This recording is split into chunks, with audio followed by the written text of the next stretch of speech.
사업가 강훈 대표의 갑작스러운 사망 소식입니다. 토종 커피 브랜드 카페베네를 런칭하면서 유명해진 분이죠. 손해액이 약 100억 원. 숨지기 하루 전날에 한 지인에게 문자를 보냈는데요. 사업에 뛰어들어서 돈도 잃고 사람도 잃은 탤런트 이윤 씨가 신동엽 씨, JYJ 김준수 씨 아무도 거들떠보지 않는다. 그런 어떤 인간적 배신감. 돈 좀 빌려줘 뭐 이렇게 얘기하면 그럼 그날이 그냥 끝일 것 같아요. 정확하게 받을 돈이 20몇 억 정도의 그 금액이 있지만 단 1원도 받아보지 못했어요.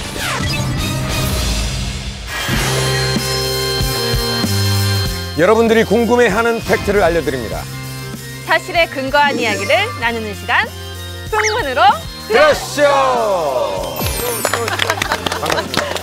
요즘 이왕이면 조금씩 색다르게 해보려니까 이게 쉽지는 않네요. 네, 알겠습니다. 네, 하정우 씨, 박수진 씨처럼 그림을 그린다거나 가구에 관심이 있는 강동원, 천호진 씨처럼 방송 활동 외에 취미 생활을 즐기는 스타들이 참 많이 있습니다. 네, 맞아요. 사실 연예인분들이 뭐 취미 활동으로 뭐 그림을 하신다든지 뭐 여러 활동을 하시지만 사실 사업에 힘쓰시는 스타분들도 많잖아요. 특히 우리 가족등에도 있죠. 네, 홍석천 씨야말로 사실 이제 연예계 대표 이제 사업가라고 불리해도 될 것 같은데요. 아닙니다. 아유, 아직 뭐 부족하고요. 네, 그럼 아닌 걸로. 걸로 할까요? 네, 사실 이렇게 두 가지를 다 병행하는 게 그렇게 쉽지만은 않은 일이고요. 사실 이제 연예인들이나 이제 알려진 사람이 사업을 한다는 게 더 많이 힘든 것 같아요. 저는 이제 이 직업을 15년째 하고 있습니다만 갈수록 더 많이 좀 힘들어지는 것 같아서 더 분발하고 있습니다. 요즘 스타들이 많이 하는 사업으로는 카페를 빼놓을 수는 없을 것 같습니다.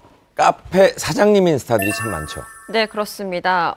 너무 카페가 잘 되다 보니까 또 예쁘다 보니까 그 지역의 명물로 자리 잡기도 하는데요. 네. 제주도에 있는 지드래곤 카페 많은 분들이 아마 가보셨을 것 같아요. 정말 우리나라 사람뿐 아니라 아시아 전 세계에 있는 사람들이 와서 그곳을 들를 정도로 핫플레이스가 됐고요. 배용준 씨는 하와이에 카페를 차린 걸로 전해드린 바 있고 또 슈퍼주니어 예성, 빅뱅의 승리, JYJ 김재중 씨 카페를 운영하는 사장님으로 알려져 있습니다. 조금 평범한 카페를 거부하는 연예인 분들도 있으세요.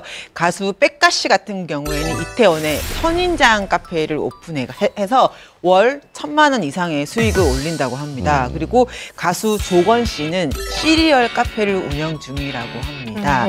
뭐 틈새 시장을 공략한 뭐 비즈니스 아이디어라고 볼 수 있겠죠. 근데 이게 보니까 그 뭐 1,500 번다, 2,000 번다 해도 뭐 포 뛰고 차 뛰면 사실 우리 홍석천 씨도 사업을 하지만 이게 그렇게 큰 비용 차지를 되지는 않고요. 그리고 제주도에 그 지드래곤 카페를 저도 이제 얼마 전에 가봤는데 저도 가봤어요. 네, 그게 희한한 게 우리나라에 어디든 있을 법한 그 인테리어예요, 사실은. 그 서울에. 근데 제주도에 여행을 가면 희한하게 꼭 찍었고 와야 된다는 그런 왜 여행객들의 심리가 있잖아요. 그러니까 제주도에서 연예인들이 좀 뭐 하고 좀 예쁘게 샵을 하는 그 연예인들이 아니더라도 장사가 다 잘 되는 거예요. 그러니까 이게 렌트를 해가지고 다 다니잖아요, 제주도는. 그러다 보니까 그 코스가 그냥 찍고 오는 코스가 돼서 거기는 그 어떤 단골 손님이 없어도 우리 일명 뜨내기 손님이라고 하는 그 손님들만 해도 충분히 다 매출에 기여를 하는 거죠. 아니 근데 이게 제가 그 이제 연예인들이랑 약간 궤가 다르지만은 보통 카페 많이 하는 사람들이 또 운동선수도 굉장히 많이 하거든요. 왜냐면 그 사람들이 이제 FA로 계약금 받으면은 한 번에 몇십억이 들어오는데 그 이제 야구 선수나 이런 분들 사이에서는 속설이 있대요. 그러니까 이 돈을 재투자해가지고 가장 수익률이 낮은 것이 먹는 장사. 그 다음에 수익률이 괜찮은 것이 커피 장사. 그 다음에 수익률이 가장 좋은 게 뭐냐면 아무것도 안 하는 거. 뭐 이렇게 해가지고 이제 속설로 이제 존재한다고 하는데 그래서 커피 이 FA 선수 딱 발표 나눈 순간 가장 먼저 전화 오는 곳이 커피 프랜차이즈래요. 저희가 좋은데 알아봤습니다. 4군데 한 번에 여시죠.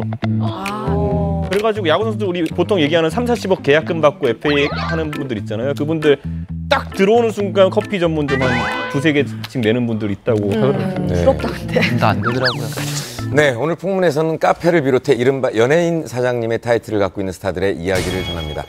계속해서 전해지는 스타들의 사업, 그 속사정은 무엇인지 오늘 풍문에서 속 시원하게 얘기해 보겠습니다. 네, 먼저 오늘 풍문쇼에서 준비한 안타까운 소식이 있습니다. 브랜드의 이름만 들어도 아는 스타 사업가 강훈 대표의 갑작스러운 사망 소식입니다. 김유성 기자님, 자세한 얘기 좀 해주세요. 네, 지난 7월 24일 오후였습니다. 사업가 강훈 대표가 숨진 채 발견됐다는 소식으로 충격을 안겼는데요. 이 강훈 대표는 운영 중인 음료 브랜드가 있는데 이 음료 브랜드가 회생 절차, 법원 회생 절차에 들어가면서 경영난이 굉장히 악화됐다고 하고요. 따라서 스트레스가 심한 것으로 전해집니다. 이 죽음에 있어서 따로 유서는 발견되지 않았는데요. 하지만 그 숨지기 하루 전날에 지인에게 문자를 보냈는데 그 내용이 기업 회생 절차를 신청했다, 힘들다, 나 없이도 잘 살았으면 한다라는 내용이 경찰에 의해 확인이 되면서 자살로 결론이 지어졌습니다.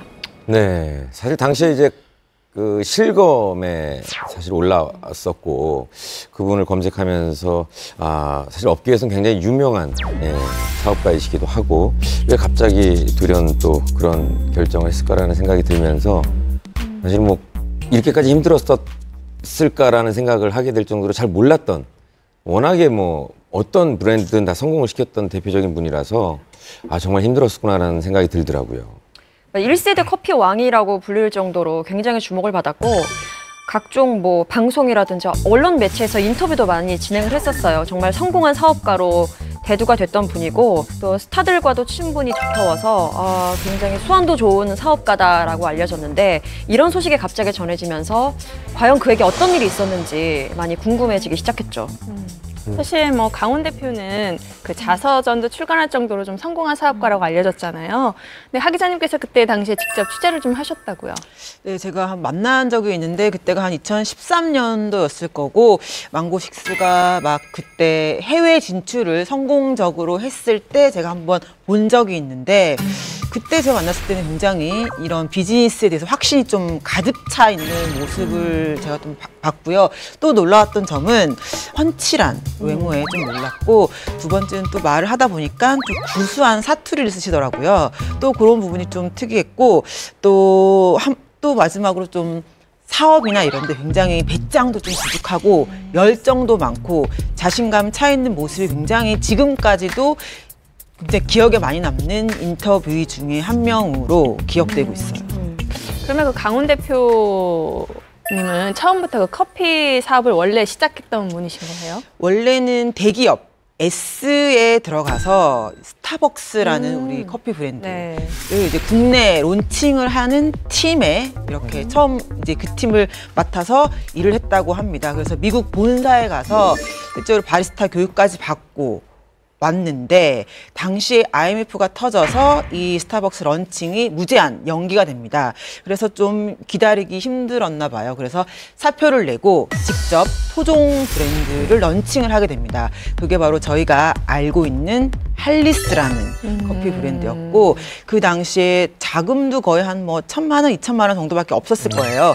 그 돈으로 제가 알기로는 강남역 지하에 한 14평 정도로 시작해서 한 뭐 1호점을 오픈한 이후에 5년 만에 한 40개 정도 매장을 오픈했다고 하니까 굉장히 비약적인 성공을 거둔 셈이었죠. 뭐 사실 지금이야 커피 전문점이 너무 흔하지만 그때만 해도 그렇게 전혀 흔하지 않았기 때문에 이런 걸 런칭했다는 것만으로도 참 사업성이 좋은 사람이구나 추측할 수 있고요. 또 이 할리스가 생긴 다음에 결국 스타벅스가 들어온 걸로 알고 있거든요. 1년 후에 들어왔고 그리고 5년 동안 할리스를 이끌다가 이 할리스를 좀 더 크게 좀 키울 수 있는 회사에 할리스를 넘긴 것으로 알고 있어요. 그런 다음에 이제 토종 브랜드 카페베네를 런칭을 하신 거예요? 그렇죠. 그것도 직접 런칭을 한 건 아니고 이미 국내에 2개의 매장이 오픈된 상태였는데 뭐 홍보가 조금 안 좋아서 좀 사업이 좀 이렇게 미미했다고 해요. 이때 강 대표가 내가 이 브랜드로 스타벅스를 좀 이기겠다라는 결심하에 이 브랜드와 손을 잡고 일을 하게 됐다고 합니다. 저희도 이 카페베네를 했었죠. 프랜차이즈 하셨다는 네, 카페베네. 그 성균관대 앞에다가 저희가 그때 당시 했었어요. 잘 됐어요? 초창기에는 잘 됐. 참 희한하게도 저희가 들어오고 나서 학생들이 있었지만 그 옆에 문광부에서 이전에 오셨어요. 네. 문광부 거기. 그 건물이 저희 카페 바로 앞에 이전에 오시더라고요. 너무나 고맙게. 그냥 그러니까 안 가도 잘 돌아가더라고요. 한예슬 씨인가 CF 찍으셨던 거 제가 본 적이 있는 것 같아요. 맞아요. 공유 씨도 찍지 않았나요? 막 그런 대스타들이. 맞아요. 한예슬 씨가 1호 모델이었을 거예요. 뭐 이후에도 뭐 송승헌 씨, 장근석 씨가 모델로 기용이 됐고 아마 이 브랜드는 스타 마케팅을 굉장히 잘했던 커피 브랜드로 기억을 하고 있어요. 그래서 보통 이제 이런 걸 런칭을 할 때 스타들한테는 요거 그냥 줄 테니까 가맹비 없이 해라. 이래서 많이 처음에 오픈을 해서 빨리 소문을 맞아요. 하게 만드는 그런 작전을 좀 쓰기도 하고 그렇죠. 카페가 정말 많이 늘었었어요. 그때 이제 업계에선 최초로 가맹점을 500호점 이상 냈다고 하니까 정말 엄청난 거라고 할 수 있고 그때 이제 정말 그 확산력이 너무 빨라서 그때 생긴 별명이 사실 이제 바퀴벌레 생존력에 비유해서 바퀴베네라는 별명도 아이고. 있었습니다. 카페베네를 론칭하면서 가장 중시했던 게 이미지, 비즈니스 여기에 굉장히 신경을 썼고요. 그 스타 마케팅이라든가 연예인 마케팅을 굉장히 활용할 줄 알았다. 대표적인 게 지금 카페베네 성공과 떼놓을 수 없는 게 그 연예 엔터사의 가장 큰 뭐 한때 최고였죠. 사이더스를 빼놓을 수 없는데 사이더스 소속 연기자들이 그 출입하는 그 카페베네 매장의 3층에 학원을 하나 만들어서 그 사이더스 소속 연기자들이 왔다 갔다 하게 하고 가끔은 또 거기 그 탑스타 뭐 전지현 씨라든가 차태현 씨라든가 조인성 씨 당시 거기에 소속돼 있었는데 많은 사람들이 입소문이 저기 가면 대한민국 최고 스타를 볼 수 있다 이런 입소문이 나게 했단 말이죠. 초창기에 바로 그런 효과를 봐서 결국에는 강남에서 굉장히 물 좋은 카페로 소문이 났고 이 확산이 되면서 급속하게 성공하는 케이스가 된 겁니다. 가장 극단적으로 그 는 가면 의자가 딱딱해요 진짜. 예, 앉아도 빨리 떠나라는 의미죠. 그러니까 그런데 뭐 꼭 그런 의미는 아니겠지만 원래 그 용도가 그러니까 그런 게 아니에요. 앉아서 막 책 읽고 이런 용도가 아니거든요. 바쁜 직장인들이 와서 잠깐 커피 마시고 하는 공간인데 카페베는 진짜 가면은 우리가 일반적으로 상상하는 풍경이 이제 여성들이 앉아가지고 이렇게 저럼 앉아서 쉴 수 있는 공간 형태로 이제 만들었다는 게 큰 차이였고 그러다 보니까 한국에서 성공을 한 거죠. 어쨌든 뭐 사업 수완도 좋고 뭐 추진력도 굉장히 좋았던 것 같아요. 근데 어쨌든 그렇게 두 개의 커피 브랜드를 성공하고 난 뒤에 본격적으로 본인의 브랜드를 런칭하게 되는데 그게 바로 망고식스였던 겁니다. 그래서 뭐 2011년도에 망고식스를 론칭하고 자서전까지 내면서 그야말로 커피 왕이라는 닉네임이 붙게 된 거죠.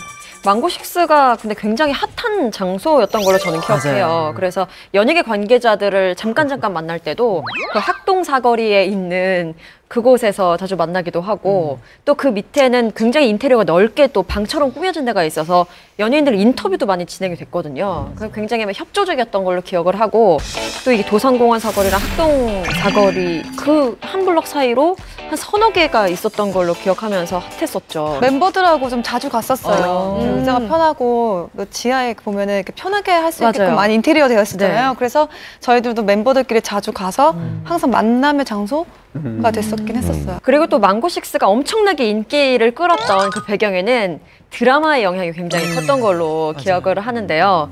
바로 신사의 품격 드라마 많이 기억하실 텐데 장동건 씨, 김하늘 씨 주연이었잖아요. 근데 그 작품에서 보면 주인공들이 항상 만나는 장소가 망고식스였어요. 맞아요. 그러니까 계속 노출이 되면서 굉장히 많은 사람들이 이목을 끌고 저기 가면 왠지 그 사람들을 만날 수 있을 것 같은 그런 환상에 빠지기도 했었죠. 이 드라마 PPL에 참여하게 된 특별한 사연이 있었다고 들었습니다. 김수로 씨와 친분이 뭐 평소에 있었다고 합니다. 그래서 우연히 식사를 하는데 이제 새로운 드라마에 들어간다. 뭐 주인공이 장동건이고 김은숙 작가가 쓴 작품이다라고 하니까 좀 귀가 솔깃했던 거죠. 그래서 이미 이제 드라마 측은 다른 커피 브랜드와 뭐 PPL 관련 일이 좀 진행되고 있었는데 이제 더 좋은 조건을 제시해서 그 계약을 따냈다고 합니다. 쉽지 않았을 텐데 정말 대단하네요. 근데 결과는 우리가 다 알다시피 정말 대성공이었겠죠? 매출도 정말 어마어마했고 당시에는 카페에 줄 서서 들어가는 기현상이 벌어졌습니다. 외국인 관광객들이 굉장히 많았죠. 친분이 있었던 그 배우 김수로 씨하고는 뭐 그런 차원에서 서로 교감이 됐고 실제로 김수로 씨도 망고식스를 매장을 운영하는 그런 계기가 됐고요. 뭐 여러 가지 신메뉴 개발이라든가 매장 서비스 개선 이런 부분에 대해서는 같이 머리를 맞대고 뭐 아이디어도 교환하고 그랬다고 그래요. 또 그즈음부터 이제 본격적인 PPL로 이제 시작을 하는데요. 한류 스타 이민호, 김우빈, 박신혜가 출연했던 상속자들에서도 PPL이 들어갔고 킬미 힐미, 하이드 지킬라 이렇게 많이 인기 있었던 드라마에 PPL을 진행을 하면서 국내 업계로는 최단 기간에 100호점을 개설하게 됩니다. 그리고 또 론칭 1년 만에 해외에까지 진출하게 되죠.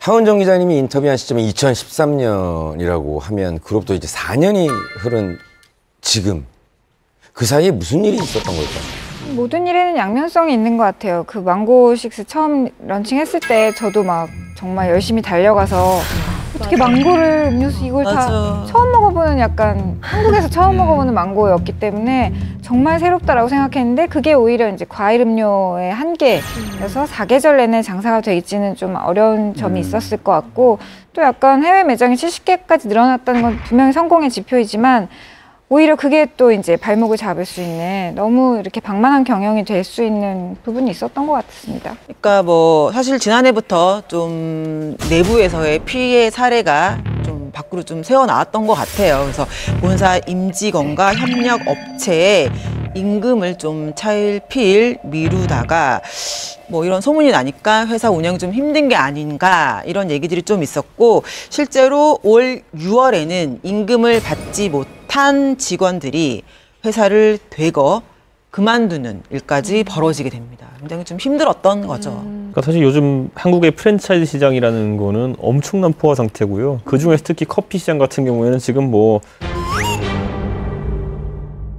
92,000개가 넘는다고 하니까 커피샵이 우리나라 인구 5천만인데 예를 들어 제가 사는 아파트 단지가 10,000명 살거든요. 그럼 그 주변에 20개 있다는 거거든요. 인구 비례로 봤을 때. 근데 실제로 그 정도 있어요. 따지고 보면은. 그러네. 네, 그러니까 이게 엄청난 과포화 상태라는 걸 알 수 있고요. 그리고 커피 전문점에서만 커피 팝니까? 요즘은 편의점 같은 데도 가보면은 컵이랑 얼음이랑 따로 팔잖아요. 이렇게 진짜 해서. 맛있죠. 커피를 먹을 수 있는 곳이 너무 다양해지고 요즘은 그 커피 전문점에서 마시는 맛으로 그 커피도 집에서 해 먹을 수 있고 이렇게 갈수록 이제 되다 보니까 과거만큼 수요도 따라오지 않는 부분이 있기 때문에 예를 들어 스타벅스도 그렇고 해외 다른 프랜차이즈들 하는 거 보면 맥도 그렇고 하는 거 보면은 엄청난 데이터 분석을 해가지고 여기에 점포를 내야 된다 이런 것부터 계획적으로 가는데 자신의 전 사업대에서 성공들이 자기 눈을 좀 가린 부분이 아닌가라는 생각이 들었는데 커피 전문점이 요즘 어느 정도로 이게 자주 바뀌냐면요. 이게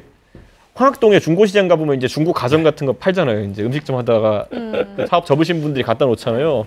제가 아는 분이 카페를 열어가지고 그 기계 사는데 그래도 한 2-3천원 들지 않아 이렇게 제가 얘기했어요. 그랬더니만은 요즘 황학동에 가면은 중고시장 500이면 풀세트 나와. 네, 그 정도로 이제 그가 뭐 가는 거부터 뭐 해가지고 풀세트로 나온다는 거예요. 500 정도 드리면은. 신상을 좋은 걸 살려면 한 2천 정도 이제. 그러니까 저는 그 정도 생각하고 있었거든요. 이제 중고 시장에 워낙 많이 나오니까 한 6개월 쓰던 것들이 나와요. 그러면 그 말은 6개월 전에 다른 가게에서 오픈을 했던 사장님이 망하고 팔은 거 아니에요. 그러면 한 500선으로. 9만 개 점포가 넘는다는 거는 그 노후 대책에 왜 정년기에 이르신 분들이 좀 손쉽게 이 창업을 할 수 있다라는 장점을 갖고 또 젊은 사업가들이 또 뛰어들고 막 이게 다 증폭이 되다 보니까 사실 편의점도 그런 상황인 거잖아요. 그러니까 이게 한집 건너한집 편의점이 커피지 전문점이 되다 보니까 이렇게 이런 그 처음에 센스와 뭐 이런 기획으로 했던 분들이 점점 사업이 실패가 되는 경우. 요즘 이게 정치하는 사람 입장에서 어느 정도까지 민원이 들어오냐면요. 커피 전문점이 워낙 경쟁이 치열하다 보니까 혹시라도 이제 구청이나 이런 데서 예를 들어 조그만한 예를 들어 뭐 카페. 복지 개념으로 카페 같은 걸 동사무소 안에다가 주민센터 안에 집어넣었다. 그러면 그 돈에 1,000원에 팔고 이러잖아요. 그리고 거기 뭐 이제 장애인분들 와서 봉사하시고 이렇게 1,000원에 팔고 이러면은 그거 민원 들어와요. 네.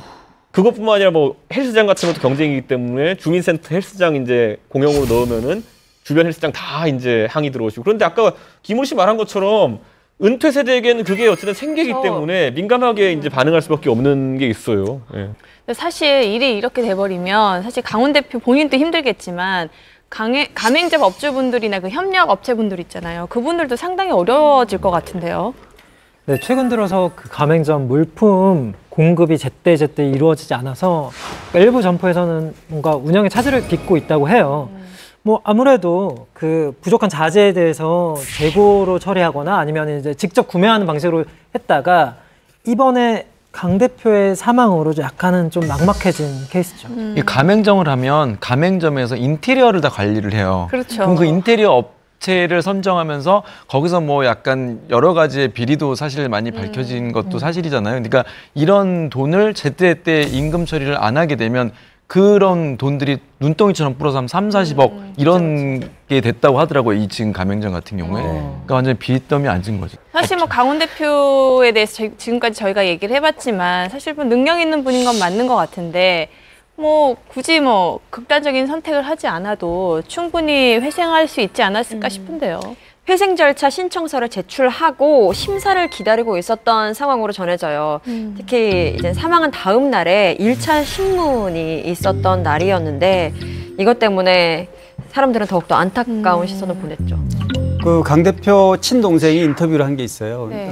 동생 말에 의하면 이제 형은 돈 때문에 단순히 이런 극단적인 선택을 하지는 않았을 것이다 이렇게 얘기를 하는데 사실 뭐 사업하다가 자기가 그 어렵지 않을 때는 많은 사람들이 자리를 찾아와서 뭘 부탁도 하고 우러러보고 그랬는데 좀 어려워지니까 아무도 거들떠보지 않는다. 그런 어떤 인간적 배신감 이런 것들이 아마 결국 죽음으로 내모는 게 아니었나 싶습니다. 그때가 사실은 자괴감에 빠지는 가장 최고의 정점이죠. 그 순간이 가장 어렵고 인간적으로 이렇게 믿었던 사람한테 도움을 청했는데 단칼에 잘라버리는 이런 일이 몇 번 반복되면 살아야 되나 하는 생각이 좀 많이 들 때가 있습니다.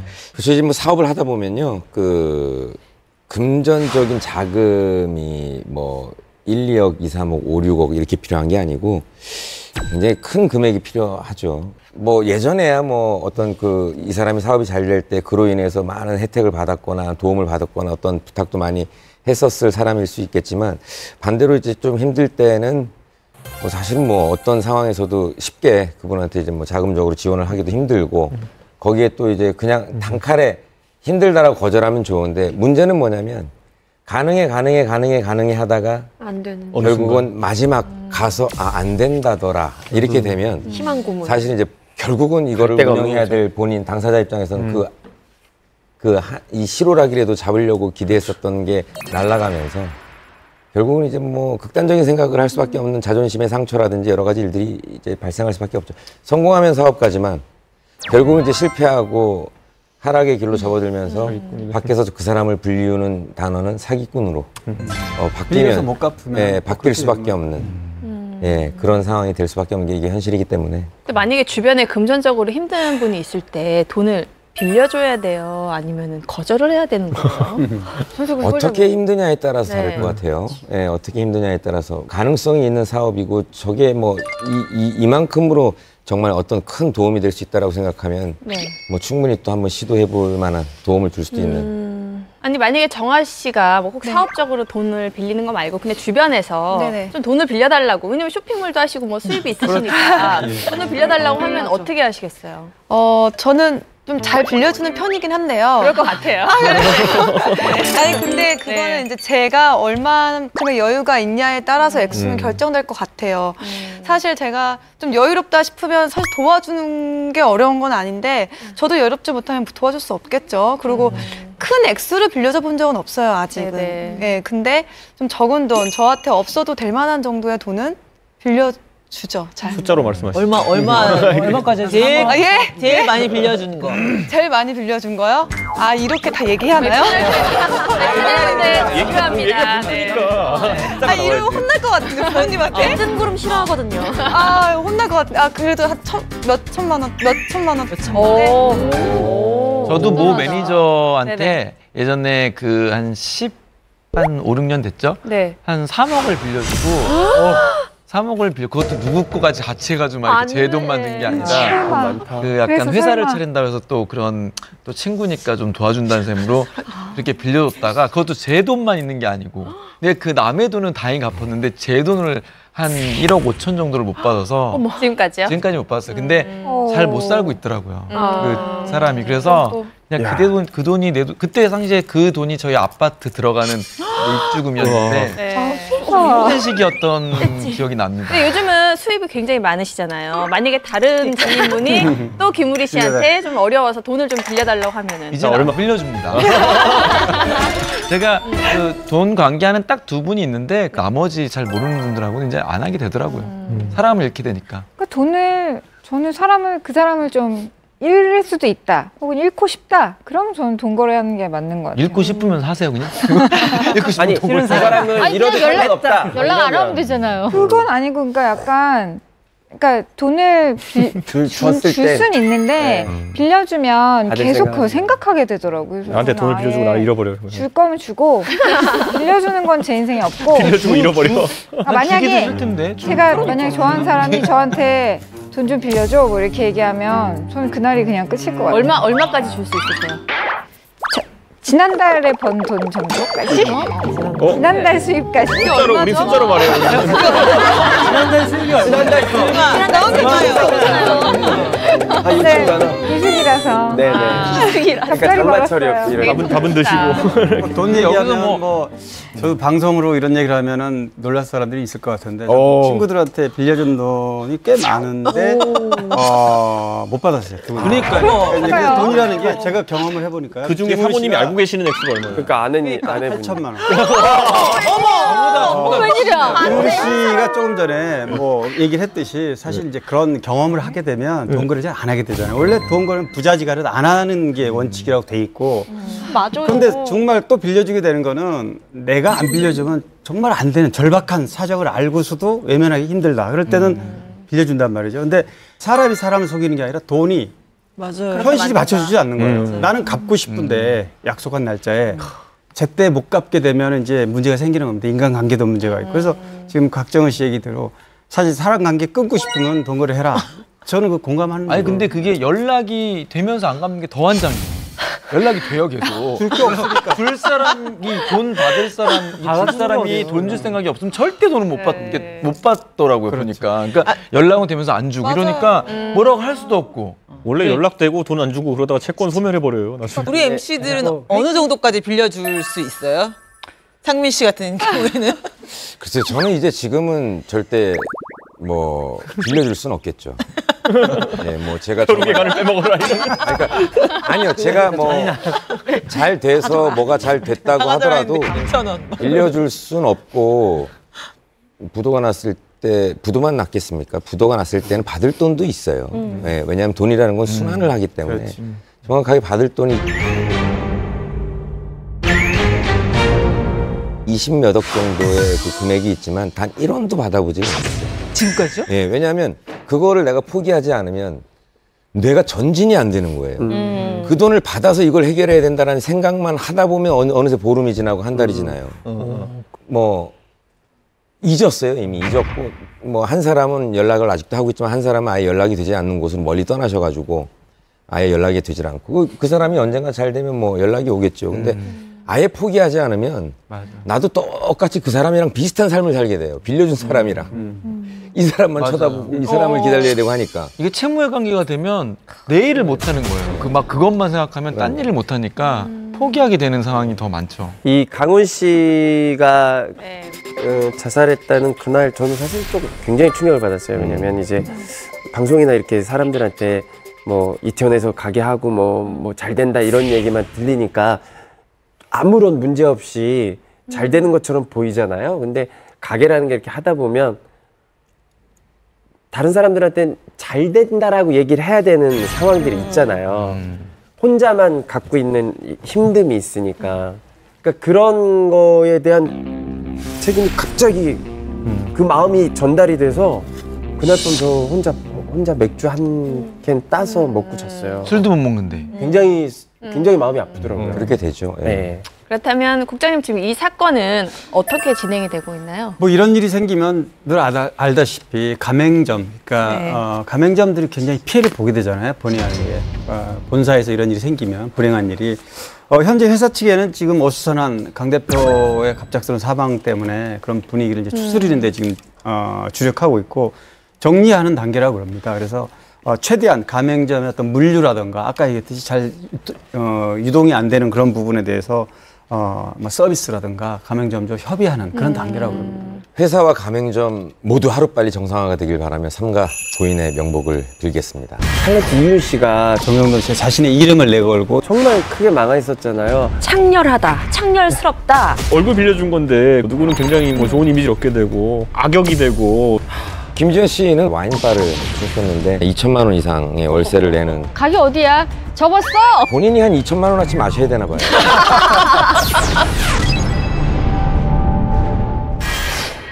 홍석천 씨는 요즘 뭐 사업이 워낙 잘 되고 계시니까. 워낙 잘 되지 않는다고요.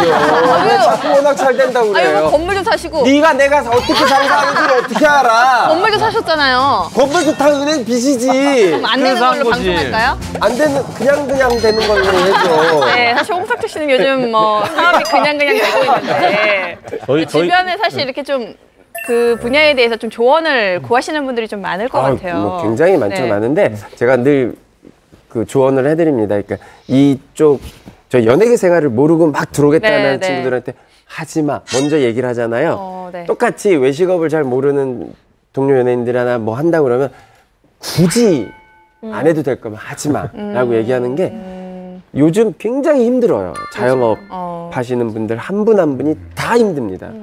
저도 예외는 아니고요. 그러니까 점점 더 힘들어지고 있기 때문에 네. 지금 뭔가 새로운 사업을 뭐 이렇게 하겠다는 거는 웬만하면 제가 좀 말리는 편이에요. 네. 같이 해서 사업이 안 된 그 친구 한 명 있죠. 신화의 이민우 씨랑 예전에 한 14년 전에 신화가 제일 잘 나갈 때 인터넷 쇼핑몰을 같이 한 적이 있어요. 근데 한 오픈한 지 한 4개월 만에 그러니까 졸망이라고 모자? 모자? 아니요. 패션에서 의류. 인터넷 쇼핑몰 지금 하시는 것처럼 그런 걸 했다가 이게 마음만 앞서다 보니까 사실 옷을 볼 줄 아는 지혜는 있지만 팔 줄 아는 재간이 없었던 거죠. 그러니까 뭐 이민우 씨도 연예인 활동을 해야 되고 저도 스타일리스트 활동을 해야 되다 보니까 안에서 내부적으로 움직여주는 사람이 없다 보니까 그런 실패의 원인이 됐고 근데 요즘에 좀 권유를 제가 좀 하는 연예인이 한 분 계세요. 그러니까 이게 뭐 옷 사업 이런 게 아니라 그 가수 악스 씨가 필라테스 자격증을 획득했죠. 땄어요. 그 운동을 되게 열심히 하시는데 이제 요즘에 연예인들이 그 각자 부가 사업에 많이 힘쓰는 그 시대가 됐잖아요. 근데 이제 운동을 잘하시니까 제가 필라테스를 조그맣게 좀 소규모로 매장을 내서 좀 해보면 어떻겠냐라고 권유는 좀 하고 있죠. 근데 이제 저도 이제 왁스 씨하고 워낙 친해서 저 얘기 필라테스 얘기를 듣고 잘 어울려서 한번 해봐라 이렇게 얘기를 던졌다가 또 한편으로는 탤런트 이윤 씨가 피트니스 사업하다가 정말 크게 망하 있었잖아요. 그게 너무 혹시 저는 이제 두려워서 선뜻 해보라고를 못 하겠더라고요. 맞아요. 말씀하신 대로 이윤 씨가 요즘 또 이상민 씨의 뒤를 이어서 재계 아이콘으로 뭐 떠오른다 뭐 이런 얘기가 있잖아요. 어떤 사업을 운영하고 계시죠, 이윤 씨가? 네, 현재 S본부에서 백종원 씨의 도움을 받아서 닭꼬치 푸드트럭 요거의 창업 과정을 아예 촬영을 하고 있는데 빚 액수를 저도 듣고 깜짝 놀랐는데 32억 원 정도래요. 뭐 그래도 이상민 씨 한 절반 정도 수준에서 시작한 거라고 볼 수 있지만 넘사벽. 네, 그거는 너무 넘사벽이니까 일반인 수준에서는 정말 엄청 큰 빚이거든요. 근데 얘기를 하실 때 10년 동안 사업을 해서 망했고 결국 5년을 지옥같이 보냈다. 그리고 이제 10년간을 빚을 갚으면서 살아야 한다라고 얘기를 각오를 다지는 모습을 보니까 아 정말 이제부터 좀 재계 아이콘으로 됐으면 좋겠다라는 생각을 해봤습니다. 이윤 씨 하면은 연예계 활동도 있지만 운동, 또 뭐 스포츠 센터를 운영했다는 걸로 진짜 모든 사람들이 다 알고 있었을 거예요. 네, 이윤 씨는 지난 2005년에 무술 감독 정두홍 씨와 함께 스포츠 센터 사업을 일단 시작을 했다고 합니다. 그리고 2008년이 돼서는 아예 자기의 이름을 딱 내걸고 본격적으로 사업을 시작해서 2012년까지 8년 동안 정말 모든 걸 쏟아부었는데요. 심지어는 결혼 반지까지 팔아서 그렇게 쏟아부을 정도로 정말 매진을 했다고 합니다. 그리고 지점도 7개, 8개 정도로 계속 늘리면서 확장을 했고 또 한 지점마다 회원 수가 1,800명에서 2,000명가량이 됐다고 해요. 굉장한 숫자고요. 또 8년 동안 들어간 그 돈만 보면 이 월세만 해도 100억 원이 넘고 인건비가 90억 원이 넘는다고 합니다. 근데 네. 그렇게 잘 나가던 사업을 이렇게 접게 된 이유가 있을까요? 어떻게 하다가? 뭐 여러 가지 이유가 많지만 이훈 씨 같은 경우 약간 좀 억울한 부분도 있습니다. 뭐냐면 이훈 씨 본인의 잘못이라기보다는 주변 사람들 때문이다. 잘 되고 있었는데 건물주가 이거를 다른 사업을 하겠다면서 명도 소송을 나가라. 근데 뭐 당시에 계약 기간이 조금 남아있다고 그렇게 알려졌는데 계약 기간이 남아있으면 명도 소송을 하는 근거가 없을 텐데 아무튼 그런 소송을 통해서 쫓겨나게 된 겁니다. 그러다 보니까 이 때문에 이미 10억을 손해봤고 거기서 이제 사업에 좀 휘청하게 된 계기가 됐던 것 같아요. 제가 들은 건 조금 다른 이유도 있는데 저도 이제 그 멀티짐 그 피트니스 센터를 되게 오랫동안 다녔거든요. 근데 1대1 PT라는 것이 그 피트니스 센터에서 굉장히 많이 이제 유행을 선도한 부분이 없지 않아 있는데 그러다 보니 선생님들이 점점 이제 업계 관계자에게 듣기로는 선생님들이 거기 딱 고정돼서 일을 해줘야 되는데 이제 회원들을 데리고 같이 이탈을 함과 동시에 선생님들도 사라지고 회원도 사라지고 뭐 이러면서 여러 가지로 좀 경영난이 왔다고 하더라고요. 원래 이제 나쁜 일 같은 경우에는 겹쳐서 온다고 하잖아요. 이훈 씨가 이 명도 소송으로 굉장히 힘들어하고 있을 때 친동생처럼 아끼던 동생이 그 스포츠 센터, 프랜차이즈 스포츠 센터 사업을 제안했고 그래서 결국에 이제 얼굴만 빌려주는, 이름만 빌려주고 홍보 모델을 수락했단 말이에요. 근데 이 센터를 운영했던 동생이 이른바 이제 먹튀를 한 거죠. 결국에는 그 스포츠 센터는 일방적으로 폐쇄를 했고 회원들이 결국에는 그 돈을 돌려받아야 되는데 이훈 씨의 얼굴이 있으니까 이훈 씨가 돈을 돌려주지 않았다라는 오해를 사게 된 거죠. 이런 최악의 상황에서도 이훈 씨는 연극도 하고 건강보조식품 모델도 하고 정력 팬티 모델도 하면서 이렇게 번 돈으로 직원들의 밀린 퇴직금을 지급한다라고 알려져서 또 이슈가 됐었고 또 한 퀴즈 프로그램에 나와서는 상금을 받게 된다면 빚을 갚겠다라고 얘기해서 또 깜짝 놀랐었죠. 최근에 방송을 보니까 회생 신청을 했다고 하더라고요. 지난 2월에 신청을 했고 이제 심사 절차를 밟고 있다고 합니다. 이런 과정들을 방송에서 또 다 공개를 했었어요. 그리고 일간에는 뭐 개인 회생을 통해서 채무를 탕감받았다라고 알려졌는데 개인 회생이 아니고 일반 회생을 받았다고 합니다. 조금 차이가 있죠. 그러니까 일반적으로 개인 회생을 받았다고 하면은 어느 정도 그래도 액수가 적은 거예요. 그게 무담보 같은 경우에는 5억까지 채무가 있는 경우, 그리고 담보 있으면 10억까지 이제 채권이 있을 경우에는 법원이 이제 직권으로 이제 판단을 내릴 수가 있어요. 그래가지고 그 사람의 최저 생계 비용 정도만 빼놓고 나머지는 계속 갚는 조건을 해가지고 대신 이제 부채는 일정 부분 탕감하기로 하고 이렇게 그 법원이 조정을 해주는 건데 일반 회생 같은 경우에는 그 법원이 판단하는 게 아니라 채무자가 채권자 일정 수 이상과의 합의를 통해 가지고 그걸 조정해서 탕감 받고 나머지 이제 분할 상환하는 그런 개념인데 이훈 씨 같은 경우는 그러니까 그 5억 10억 규정을 상회하는 빚이 있었다고 보는 게 좀 편한 부분이죠. 그러니까 뭐 결과론적으로 이제 그 고정 수입에 관한 이제 그 책정을 하게 되고 그렇게 해서 만약에 1000이면 1000, 1500이면 1500, 2000이면 2000이 월 고정 수입이다 하면 최저 생계 비용 150만 원을 제외한 나머지 금액에 대해서 나머지 채권자들이 안분을 해서 10년간 이제 그거를 분할로 납부를 받게 되죠. 그게 이제 예. 전문가 수준으로 설명을 하는데 진짜 근데 제일 중요한 게 아까 그 이준석 씨가 얘기했듯이 채권자 동의가 필요하다는 거죠. 맞습니다. 그래서 이제 푸드트럭 이거에 도전하는 이유가 물론 푸드트럭이 정부에서 좀 지원하고 청년 창업과 관련돼 있는 거기 때문에 권장할 만한 건데 고정적 수입이 없으면 안 되기 때문에 이걸 통해서 빚을 갚도록 어떤 토대를 마련하는 겁니다. 그래서 푸드트럭에 도전하는 그런 모습을 보여주는 거죠. 이훈 씨 하면은 뭐 몸짱, 터프가 이런 이미지가 굉장히 좀 강한데 그 이미지와 좀 전혀 상상할 수 없는 어떤 푸드트럭의 모습으로 재기하는 거에 대해서 저도 좀 의외라고 생각했거든요. 그러니까 이게 사실 푸드트럭이라는 게 예전에 영화 아메리칸 셰프에서 나왔던 거에서부터 유행이 이제 시작됐었는데 이게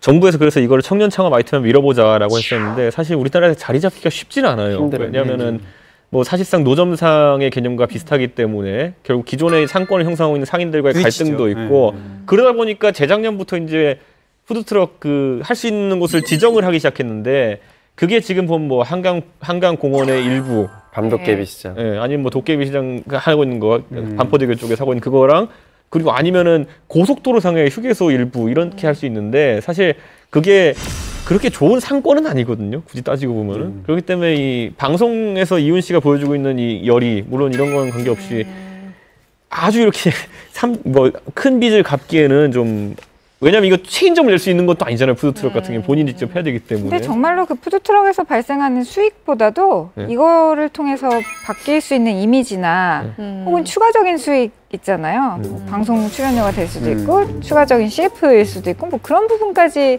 그려놓은 그림이 있다면 뭐 이거는 사실 이미지적으로는 굉장히 저는 야근 선택이었다고 생각해요. 까칠한 말은 드시죠. 잘 될 것 같아.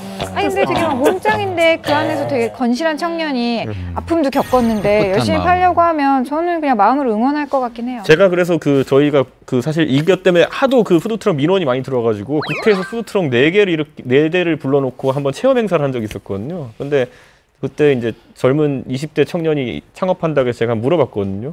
그러니까 잘 되는 사람들을 데려온 거예요. 그래서 얼마 정도 하냐 그랬더니 하루에 운이 좋으면은 30만 원, 운이 안 좋으면 10만 원이래 매출이. 나쁘지는 않네요. 매출. 근데 수익이 매출 그거보다 훨씬 작. 네, 그러니까 운이 좋으면 30, 적으면 10. 그러니까 운이 좋다는 거는 갔는데 사람이 몰리고 이런 특이한 케이스 이런 게 있기 그러니까 때문에. 이게 방송 매체를 통하면 사실상 사람들이 그거에 더 관심을 두게 돼 있거든요. 그러다 보면은 점점점 늘 수밖에 없다고 저는 생각해요. 그런 의미에서 푸드트럭을 저는 선택을 한 것 같아요. 그렇죠. 아니요, 근데 이거 굉장히 위험한 게 뭐냐면 푸드트럭 방송을 보면서 만약 이훈 씨가 성공을 했어요. 근데 성공하는 포인트들 있잖아요. 그 포인트들에 대한 지식 정보 공유는 굉장히 좋은 건데 그래서 지금도 사실은 포화인 푸드트럭 시장에 10개를 창업하면 7, 8개는 망합니다. 아까 제가 굉장히 많이 커피 기계 중고로 나오는 곳 있다 그랬죠. 푸드트럭도 있어요. 더 많아요. 푸드트럭도 있어요. 그거 중고로 나오는 중고차 가면 푸드트럭이 7, 8대가 10대 중이면 7, 8대가 다시 나옵니다. 몇 개월 만에. 거기에 랩핑만 다시 해서 굉장히 안 좋아요. 근데 여기에 이제 젊은 청년들이 또 푸드트럭에 또 들어가자 이러면 또 현실하고 조금 굉장히 좀 위험한 선택이기 때문에 푸드트럭을 해서 장사를 할 수 있는 요일이 너무 적고 그 기후 변화에 따라서 너무 장소도 너무 없고 굉장히 불안정하답니다. 그리고 성공하는 푸드트럭이 몇 개가 있대요. 그거는 이미 약간 기업 조직화돼 가지고 약간 크게 투자하는 사람들이 이렇게 딱 잡는 뭐가 있다고 하더라고요. 그래서 그걸 뚫고 들어가기도 힘들고. 누리꾼들도 반응이 좀 달라요. 그래서 힘내세요. 뭐 좋은 날이 올 거예요. 라는 반응들도 있고 또 어디서 하는 건지 맛도 궁금해하고 장소도 궁금해하시는 반면에 또 사업을 실패하셨는데 또 사업하는 거에 대해서 좀 걱정을 하시는 분들도 반면에 있더라고요. 그러면서 이상민 선생님처럼 선생님 할머니 선생님 보여주세요. 선생님이 오늘 머리를 따셔가지고 오늘 정면에서 진짜 선생님 보셨는데 되게 옆에서 이렇게 살짝 비칠 때마다 할머니가 비녀 꺾고 나오신 것처럼 깜짝 놀랐어요. 잠깐만 옆으로 좀 돌려봐요. 한 번만. 저기 하얀 수건. 안돼. 저 한 번만 안 돼, 안 돌려봐요. 돼. 이렇게. 선생님. 선생님. 네, 명희 선생님. 동물소에 정이 떨어지는. 잘 어울려요. 이상민 선배님처럼 잘할 수 있는 분야를 해보시는 게 어떠냐 하는 글들도 좀 올라오더라고요. 잘할 수 있는 분야. 그게 무슨 말이에요? 저처럼 잘할 수 있는 게 방송 분야. 연기, 방송 이런 거 사업 말고. 아니 저는 근데 이훈 씨 같으면 솔직히 말 피트니스 브랜드가 나쁘진 않았잖아요. 아니 근데 아직도 그때 당시에 그게 나쁘진 않았는데 너무 연예인을 내세워서 하는 어떤 느낌이라든가 그리고 지금 트렌드가 개인 PT샵으로 많이 기울였기 때문에 그게 얼마 못 가는 사업 구조였죠. 어떻게 보면. 그러니까 이렇게 생각하시면 될 것 같아요. 지금 저한테 엄청나게 많은 사업 제안을 되게 많이 하시거든요. 그럴 수밖에 없을 것 같아요. 네, 너무 많이 하세요. 회사로도 들어오고 저한테 개인적으로도 아는 사람 통해서도 들어오고 단 1도 하지 않고 있습니다. 그러니까 뭐 예전에 비하면 지금은 너무나 매력적인 조건 그 어떤 전혀 안 됩니다. 잘하는 사람이 따로 있어요. 네, 잘하는 사람이 따로 있어요. 그냥 저는 내가 할 수 있는 거는 정말 내가 봐도 괜찮다라고 싶다면 광고 모델을 할 수는 있을지언정 내가 그 사업 전선에 같이 뛰어들 수는 없습니다. 내가 당신보다 잘할 수는 없어요. 예전에 하셔서 그게 이제 실패 원인으로 됐기 때문에 내려놓음이라는 게 형성이 되지 않으셨나 그러니까 생각합니다. 아무래도 경험이 있다 보니까 보이는 거죠. 여기에 내가 참여했을 때 6개월 후에 내 모습이 보이고 1년 후에 내 모습이 보이는 거죠. 근데 뭐 물론 사업이 망하는 이유가 여러 가지가 있겠지만 이훈 씨처럼 또 본의 아니게 사업에 실패한 스타들도 좀 있었을 것 같아요. 네, 대표적인 경우가 개그맨 김준호 씨예요. 김준호 씨는 아마 기억하실 텐데 2014년에 먹튀 뭐 이런 이미지로 잠시 어려운 적이 있었습니다. 뭐냐면 코코 엔터테인먼트라고 엔터 사업으로 정말 승승장구했는데 그때 뭐 굉장히 스펙이 좋은 뭐 김모 씨라는 그 사장, 공동 사장이에요. 김준호 씨하고 이분이 자금을 들고 해외로 튀었습니다. 그 바람에 거기 소속돼 있던 뭐 김준현, 뭐 이국주, 우리 뭐 풍문 패널이었던 김지민 씨도 있고 뭐 이대희, 뭐 수많은 거의 한 100명 가까운 개그맨들이 다 소속돼 있었는데 결국에는 뭐 출연료라든가 개런티를 주지 못하는 이런 상황에서 폐업을 하게 됩니다. 그래서 2015년도에 폐업을 했는데 폐업하고 김준호 씨하고 이제 데이 씨가 둘이 또 새로운 엔터 사업을 다시 시작하면서 뭐 두 사람에게 뭐 먹튀라는 이런 이미지가 붙었었는데 이건 사실은 오해이고요. 이게 이제 검찰에서 조사를 했습니다, 이 문제를. 그래서 남부지검에서 이거 조사를 했는데 고의 폐업이라든가 파산을 했다는 이 부분에 대해서는 증거 또 사실관계를 인정할 수 없다. 이렇게 해서 무혐의 처리를 내렸습니다. 그렇기 때문에 결국에 김준호 씨는 이 엔터 사업 때문에 굉장히 어려웠던 지금 다시 좀 회복해서 좀 괜찮아졌습니다. 그러니까 사실 연예인이 사업하면요, 그게 우리 소위 말하는 레버리지 효과, 지렛대 효과라고 하죠. 성공을 해도 크게 하고 망해도 크게 하고 뭐 이렇게 할 수밖에 없는 구조. 본인이도 그렇고 본인을 노리고 다른 사람이 제안을 해도 그런 걸 노리고 제안하는 것이고 그걸 항상 연예인은 숙명으로 받아들여야 되지 않을까 생각이 드네요. 사실 본인이 직접 사업을 하지도 않았는데 얼굴과 이름을 빌려줬다가 이런 피해를 본 연예인들도 있죠. 네, 그렇습니다. 창렬하다 많이 들어오셨죠. 가수 김창렬 씨가 겪은 일인데요. 2009년에 당시 편의점 PB 상품에 김창렬 씨의 얼굴과 이름이 이제 들어가면서 이제 광고에 쓰이게 됩니다. 근데 문제는 이 제품의 양과 품질이 부실하다라는 소문이 퍼진 건데요. 지금 화면에도 나가고 있는데 이렇게 보시면 아시겠지만 사진과 실제 내용물과 좀 차이가 보이죠. 그렇기 때문에 소비자들은 PB 상품 모델이었던 김창렬 씨의 이름을 따서 창렬하다, 창렬스럽다 라고 표현을 합니다. 그러니까 지금까지도 이 창렬하다라고 한다면 뭔가 가격 대비 부실한 내용이 그냥 그런 의미로까지 쓰이게 되는 신조어로까지 자리 잡을 정도로 김창렬 씨는 어마어마한 이미지적인 훼손을 당한 거죠. 아니 이거 김창렬 씨는 굉장히 억울할 것 같은 게 반대로 김혜자 씨 같은 경우에 해자 도시락으로 해가지고 해자스럽다가 이제 굉장히 푸짐하고 그게 품질이 좋다는 의미로 쓰이고 있거든요. 같이 그냥 이게 사실 얼굴 빌려준 건데 그 상품에 따라 가지고 누구는 거의 악역이 되고 누구는 굉장히 뭐 좋은 이미지를 얻게 되고 그렇죠. 억울하게 진짜 굉장히 스트레스를 많이 받았죠, 김창렬 씨가 이 문제 때문에. 그러면 김창렬 씨도 이거에 대해서 대처를 하지 않았을까요? 네, 김창렬 씨가 이제 이 업체를 상대로 명예훼손, 이에 따른 손해배상 청구 소송을 했거든요. 하지만 결국 김창렬 씨가 패소했습니다. 그러니까 이유인즉슨 타 상품하고 비교했을 때 그 충실도가 뭐 내용물이 부실했던 건 맞지만 정상적인 제품으로 보기 어려울 만큼 부실하진 않다. 또 게다가 기존에 김창렬 씨가 가지고 있던 그런 부정적인 평가, 악동 이미지, 네, 악동 이미지 같은 그런 부정적인 평가가 이런 제품의 이런 수식어에 대한 이런 촉발의 가능성이 있다. 이런 판결을 내렸다고 말을 했습니다. 아이고, 참 더 스트레스를 받고 더 상처를 받았을 수도 있겠네요. 그리고 이게 제조업체를 대상으로 한 소송이기 때문에 이게 만약에 뭐 네티즌한테 뭐 그렇게 썼으면 뭐 그거에 대한 명예훼손 인정받을지 모르겠지만은 제조업체는 할 말이 있는 게 뭐냐면은 실제 인터넷에 사진 올라온 것들을 보면은 좀 함량이 더 적어 보이게 찍은 사진들, 가장 품질 상태가 안 좋아 보이게 한 사진들을 주로 올리면서 이런 얘기를 하는 것이기 때문에 제조업체 입장에서 봐라, 우리는 함량은 제대로 집어넣었고 제대로 사진 찍으면 이렇게 나온다 이렇게 설명했을 때 재판부 입장에서는 사실 제조업체 쪽에 뭐 배상 책임 묻기 좀 애매한 거죠 이게. 진짜 그동안 그냥 방송상의 이미지 쌓은 그거 가지고 이런 부정적인 판결이 나왔다고 생각하니까 되게 오늘부터 착해져야 될 것 같아요. 늦었어요. 아주 늦었습니다. 멀리 왔습니다. 자연스럽다. 뭐 석천하다, 예를 들어 뭐 상민하다, 은정하다, 뭐 이런 게 뜻을 만들어 붙일 수 있잖아요. 여러분들은 석천하다 하면 어떤 이미지입니까? 근데 제가 좀 그냥 궁금해요. 이름만 가지고 한자로 풀이하지 않고 그냥 이름만 들리는 어감만 들으면 석천으로 왠지 그 돌틈에서 시원한 물이 흐르는 그런 이미지 같고 상민은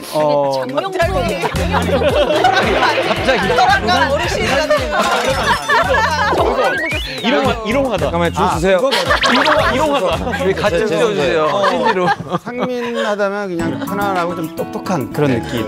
은정스럽다 그러면 뭔가 좀 정도 많고 은혜스러운 여자 같다는 그런. 뭐지?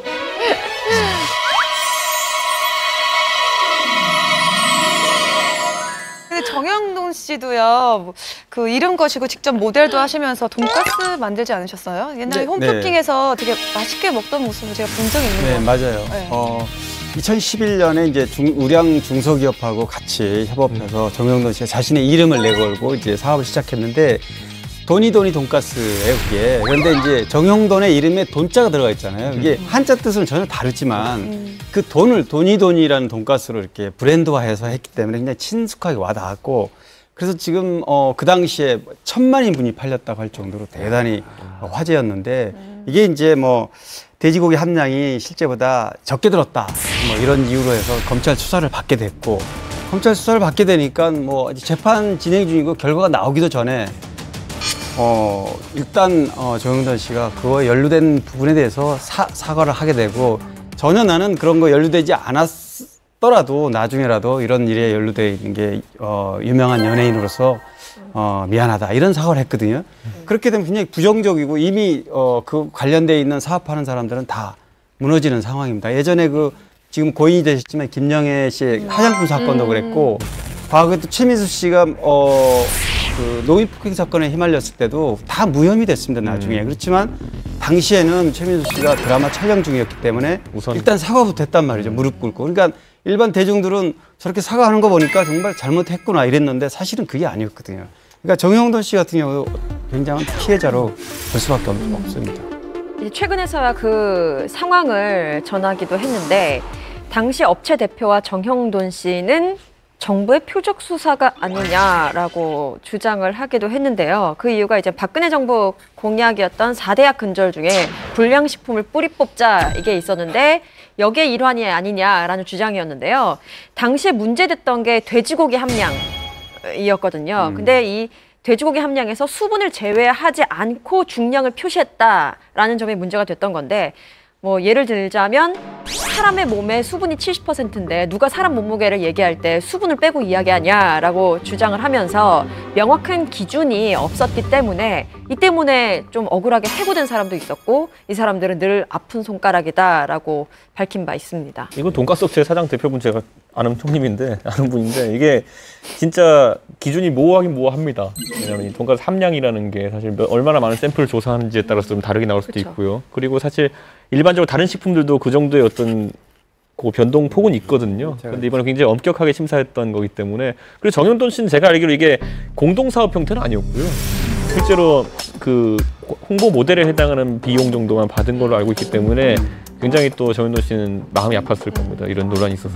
사실 좀 이렇게 얘기를 쭉 들어보니까 세상에 좀 쉬운 일은 진짜 없다라는 걸 제가 또 한 번 느끼는데 특히 사업이라는 게 사람 마음처럼 진짜 쉽지가 않아요. 제가 그 쇼핑몰을 2가지 방향으로 2번 했었거든요. 처음에 시작할 때는 제가 1년 동안 시장 조사도 나가고 동대문도 직접 나가고 제가 많이 움직여서 사업을 처음에 시작했어요. 그렇게 1년을 했었는데 제가 움직여서 시장 조사하고 다 해버리니까 그리고 좀 직원도 1명, 2명 이렇게 움직여서 시작을 했었어요. 그러니까 인건비도 적게 들고 제가 직접 움직이다 보니까 나간 돈이 적어서 수입이 좀 꽤 되는 거예요. 그래서 1년을 하고 일단 중단을 했어요. 그리고서 이제 회사를 나와서 다른 회사를 들어가면서 이 사업 때문에 어떤 큰 회사에서 쇼핑몰 운영하고 있었던 거를 저한테 제안을 하신 거예요. 기존에 하고 있었던 게 잘 안 되니까 저한테 좀 같이 해보자. 근데 제가 덜컥 준비가 안 된 상태에서 하게 됐죠. 그러니까 제가 이제 과거에 했었으니까 이것도 잘할 수 있을 거야라고 시작을 했는데 지금 2개월 만에 잠깐 중단을 했어요. 그래서 사전에 어떤 사업을 할 때 연예인이라는 이름을 달고만 하기에는 조금 정말 성공하기는 정말 힘든 것 같아요. 본인이 직접 움직이고 시장도 나가보고 많이 배운 다음에 해야 그래도 조금 성공할 수 있는 퍼센트가 조금이나마 있다고 생각을 하거든요. 상민 씨 주변에도 사업하면 망하는 분이 있었잖아요. 맞아요. 김지현 씨요? 아니 뭐 김지현 씨는 워낙 착하고 약간 성격이 우유부단해요. 그래서 이게 좀 주변에서 뭐 이런 거 하면 잘 될 것 같아 하면은 이제 그런 것들에 대해 솔깃해서 하는 경우가 많은데 이제 룰라 관두고 이제 본인이 와인을 좀 좋아하던 시절에 이제 와인바를 이제 청담동에서 했었는데 워낙에 비싼 곳을 선택해서 한 달에 월세만 2천만 원 이상의 월세를 내는 곳에서 한 100평 정도 되는 공간을 이제 임대받아서 했는데 뭐 그곳에서 기본적으로 이제 손해를 보지 않으려면 월 한 7, 8천을 팔아야 뭐 월세 내고 급여 주고 뭐 어떤 뭐 그게 되는데 7, 8천을 팔아야 되면은 본인이 한 2천만 원어치 마셔야 되나 봐요. 그래야 되니까 매일 그렇게 취해 계시니까. 취해 계시다고. 맞아. 아니 이게 처음에는 술집 여사장처럼. 네, 처음에 이제 와인바처럼 이렇게 뭐 좀 뭐 치즈도 있고 과일도 있고 와인에 어울리는 안주 나오다가 한 2달을 지나가니까 그 옆에 있는 중국집 메뉴를 주더라고요. 시켜 먹으라고 안주. 이미 그때서부터 이제 가까운 사람만 가게 되는 곳이 돼버린 거죠. 아지트가 됐군요. 네, 그냥 이제 김지현 씨랑 친한 사람들만 와서 술 마시는. 그러다 보니까 좀 편하게 운영이 되고 그러다 보니까 그냥 이제 편하게 그냥 뭐 먹고 싶은 거 시켜 상민아 시켜 먹어 뭐 하면서 그런 상황이 되다 보니까 오래 가지는 못했고. 근데 그때 당시가 몇 년 전? 좀 오래되죠. 오래됐죠. 지금은 와인이 되게 또 트렌드의 일부분이 됐기 때문에 지금 하면 조금 더 이게 약간 장사를 보면요 이런 것 같아요. 첫 번째 뭔가 이렇게 핫해질 때는 원가를 모를 때 그렇지 사람들이 확 핫해지고요. 그래서 이제 와인바가 잘 될 땐 와인의 원가를 잘 사람들이 모르고 어떤 좀 와인이라는 술을 알고 싶고 접근하고 싶고 그리고 이제 그 이후에 뭐 일본 주류 같은 경우도 원가를 모르고 뭔가 병이 멋있고 뭐 이게 뭐 맞아. 네, 뭐 이렇게 뭐 이건 뭐고 그리고 나서 또 이제 커피도 마찬가지로 이제 원두의 원가를 모른 채 사실은 커피를 마실 때 이렇게 좀 커피의 가격이랑 상관없이 많이 마시게 됐지만 이게 한 바퀴 이제 턴을 하고 나서 원가를 완벽하게 알고 났을 때 또 한 번 그 이제 시장이 또 형성되는 것 같은데 그때는 이제 정말 가끔 제가 지현 씨한테 나 저기 왔는데 가게 어디야? 접었어? 그런 경우 되게 많았어요. 나 뭐 해? 와. 문자가 왔어요. 좀 지나가다 또 생각이 나서 어디야? 가게요. 접었어? 되게 많았어요. 그러니까 저는 김지현 씨 가게를 한 번도 못 가봤어요. 진짜로. 몇 번 할 동안 말로만 계속 가게. 계속 닦이니까. 그러다가 갑자기 딱 생각이 나서 얘들아 지현이 왜 가게 가야지 그랬는데 없어. 그래서 한 번도 못 가봤어요. 그 와인바를 관두고 이제 자기가 이번엔 좀 신경 써서 잘하겠다라고 해서 두 번째 오픈한 곳은 주소를 쳐서 내비게이션이 안 나오는 곳이에요. 교환이 뭐예요? 관두고 이제 자기가 이번엔 좀 신경 써서 잘하겠다라고 해서 두 번째 오픈한 곳은 주소를 쳐서 내비게이션이 안 나오는 곳이에요. 교환이 뭐예요? 내비게이션을 쳤는데 그 장소가 안 나와요. 심지어 이제 청담동에 제가 꽤 오래 살아서 말로 설명을 해도 알아들을 수 있는데 말로 설명을 들어도 못 찾겠는 거예요. 유일하게 그 디자이너 클럽 뒷골목에 그 막다른 골목까지 있는 그 골목이 딱 하나 있는데 그 막다른 골목의 끝에 있는 건물의 지하였던 거예요. 그건 찾을래야 찾을 수가 없어요. 잘못 들어가면 들어갔지. 그때는 이제 포장마차라고 해서 갔는데 비싼 포장마차. 이 인테리어가 고급 바예요. 여기서 소주를 하여간 그래서 그것도 오래 못 갔죠.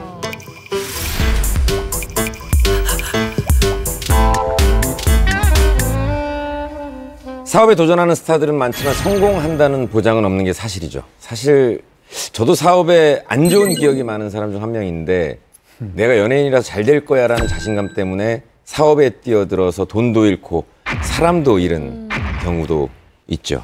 맞습니다. JYJ 김준수 씨 같은 경우에는 본인의 어린 시절부터 꿈이 호텔을 경영하는 거라고 합니다. 그래서 호텔을 2014년도에 제주도에 오픈을 하게 됩니다. 근데 올 초에 호텔을 매각하게 되는데요. 그 과정에서 제주도로부터 받은 세제 혜택, 또 직원들이 임금 미지급 논란이 외부로 알려지면서 먹튀 논란에 휩싸이게 됩니다. 논란이 일자 소속사 측 입장은 이렇습니다. 전문 경영자에게 호텔을 매각한 것이고 임금 또한 정상적으로 지급을 했다라는 입장을 밝혔습니다. 그 김준수 씨 호텔을 제가 화보 촬영을 한번 한 적이 있는데 그 견적이 들어갔다는 그 건설 비용에 비해 너무 이 시설이 안 좋은 거예요. 뭐 이런 인테리어라든가 안에 수영장 또 풀빌라라든가 이게 굉장히 비쌉니다. 그러니까 고가인데 그러다 보니까 준수 씨가 그 연예인 입장에서 그런 걸 다 어떠한 이 지도를 하진 않았을 거 아니에요. 그러니까 그렇게 해서 그냥 문제된 것들을 본인의 이름값으로 다 충당하기엔 너무 힘들었던 부분이 없잖아 있었고 사실 여기 있는 분들이 좀 느끼는 거지만 연예인이 이렇게 생뚱맞는 어떤 생산할 수 없는 그 사업을 했을 때 좀 의문이 들긴 하잖아요. 근데 많은 분들은 어떻게 생각하시는지 좀 궁금합니다. 김준수 씨 같은 경우는 정말 한류 스타였고 팬들이 어마어마하게 많았잖아요. 근데 아무래도 이 사업을 시작할 때 이 인기와 인지도만 너무 믿었던 게 아닌가라는 생각이 좀 들어요. 호텔 경영이라는 게 일반 사업도 그렇지만 전문 인력을 고용해야 됐음에도 불구하고 가족 경영을 했단 말이에요. 실질적으로 그들의 그만큼 역량이 있었을 수도 있으나 그러니까 사람들이 보기에는 어쨌건 낙하산 인사라고 판단할 수도 있는 부분이었고 어쨌건 결과적으로 좀 좋지 않은 방향으로 흘러갔기 때문에 결국엔 이 같은 게 그 원인이 되지 않았나라는 판단을 합니다. 얼마나 성공적이었고를 떠나서 세금 미납과 임금 체불이라는 건 좀 도의적인 책임으로부터 본인이 정말 자유로울 수 없다라는 되게 중요한 두 가지 이슈인 것 같아요. 그래서 사업을 할 때 어쨌든 다른 사람의 노동을 통해서 이제 자신의 사업을 크게 만드는 것이기 때문에 경험 미숙이라는 말로만은 이렇게 변명할 수 없는 좀 큰 문제가 아니었나 하는 생각도 좀 들고요. 사실 윤정수 씨 이야기를 또 빼놓을 수 없을 것 같아요. 풍문에서 한번 전해드린 적이 있었는데 약 20년 전에 큰 돈을 벌 수 있다라는 설득에 광어, 먹이, 수입을 했다고 하죠. 그런데 그때 마침 바다에 적조 현상이 있으면서 사업이 망하게 됐다는 오픈 소식이 있었습니다. 이런 경우 꽤 있어요. 프로야구선수 양준혁 씨도 양준혁 씨가 돈 받아가지고 포항 앞바다에 전봉양식장에 투자를 했는데 그게 그 적조 맞아가지고 11만 마리가 폐사해가지고 그게 한번 얘기 나왔었던 적이 있는데 그러니까 이게 결국에는 리스크 관리잖아요, 사업이라는 거는. 근데 이렇게 예기치 않은 아까 김준수 씨도 얘기했지만 사드 그렇게 될 줄 어떻게 알았어요? 중국 관광객 수요가 급감할지. 글쎄요. 탁재훈 씨도 얼마 전에 뮤지 씨랑 같이 청담동 쪽에 조그만 바 같은 그런 거를 한번 하고 싶다고 해서 제가 조금 아이디어도 드리고 그랬었는데 최근에 접었다라는 얘기를 좀 꽤 됐어요. 네. 저도 그 탁재훈 씨가 운영했다는 그 바에 한 서너 번 정도 갔었는데 항상 그 지인들이 있더라고요. 연예인 지인분들이 계시고 일반 손님들은 솔직히 잘 못 봤던 것이 사실이고 제가 갔을 때 한 번 탁재훈 씨가 계셨대요. 근데 눈에 띄지 않는 곳에 계시는 거예요. 그러니까 성격 자체도 좀 내성적이라고 했던데 맞아요. 네. 그러다 보니까 일반 사람들한테 인사를 한다든지 좀 부침성 있게 이렇게 손님을 대하는 그런 건 좀 아니라고 하더라고요. 홍석천 씨는 여자들한테는 친절하고 남자들은 사랑을 줍니다. 그러니까 다 잘 될 수밖에 없는 그 아주 최적화되어 있는 주인입니다. 네. 저기 이상민 씨 죄송한데 머리 뚜껑 좀 쳐주세요. 제가 써야 주모 같은 주모. 또 신동엽 씨 이야기입니다. 지난 2005년에 자신의 이니셜을 딴 엔터테인먼트를 설립해서 이곳에 유재석 씨, 노홍철 씨, 김용만 씨가 영입이 됐어요. 그래서 이 엔터테인먼트 때문에 방송계 판도가 바뀔 것이다 라고 정말로 이 주목을 받았었는데 대주주였던 사람이 주식의 55%를 다른 엔터테인먼트 자회사에 넘깁니다. 그래서 신동엽 씨는 경영권을 뺏기게 되죠. 이 일로 당시 엔터테인먼트에 소속됐던 유재석 씨는 출연료를 무려 6억 원 정도를 못 받은 것으로 알려져서 굉장히 충격을 안긴 바 있습니다. 원래 안 좋은 일은 또 한꺼번에 찾아옵니다. 이 엔터를 설립하고 한 3년 뒤죠. 2008년도에 신동엽 씨가 신발 사업을 하게 되는데 이 경영 부진으로 피속까지 당하게 되는데 당시 손해액이 약 100억 원 가량이었다고 합니다. 당시 근데 했던 신발을 보면요.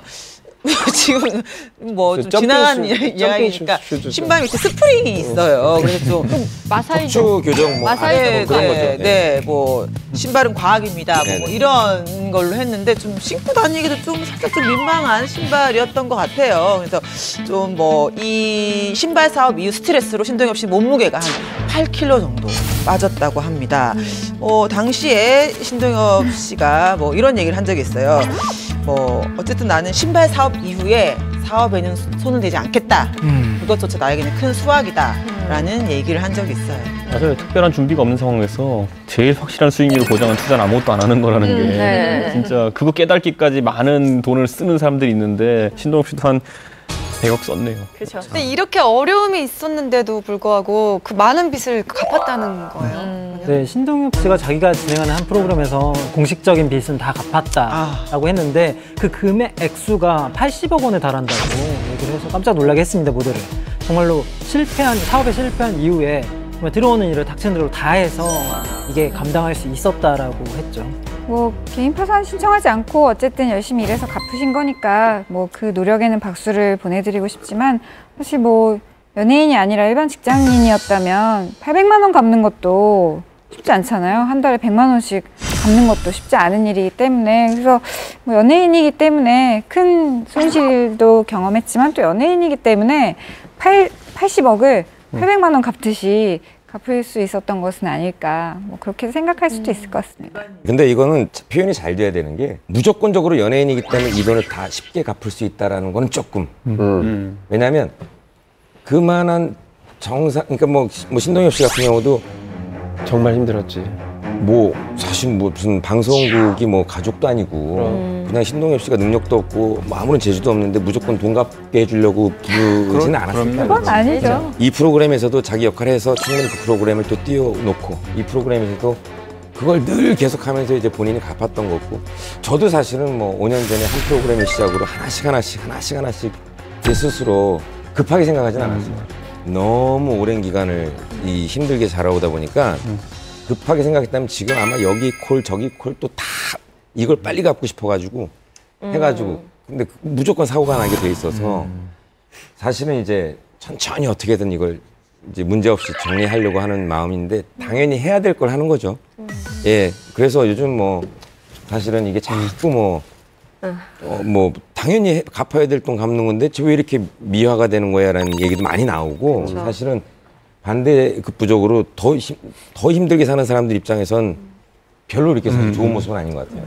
이런 근데 모습. 또 이제 뭐 시청자들이 좀 이런 건 좀 알아주셨으면 좋겠어요. 뭐 신동엽 씨나 뭐 이상민 씨나 또 김구라 씨나 이렇게 어떤 뭐 채무가 있어서 갚고 계신 분들 보면 하루 24시간을 잠자는 시간 빼고는 거의 일을 하고 있다고. 그것도 방송의 일이지만 일을 하고 있다고 생각을 하시면 좋겠어요. 그러니까 그분들도 막 그때 신동엽 씨 빚 갚을 때 표정이나 막 이런 걸 보면 안쓰러울 정도로 자기 건강 다 헤쳐가면서 어떻게든 하겠다라는 의지를 보였을 때 보면 대단한 것 같아요.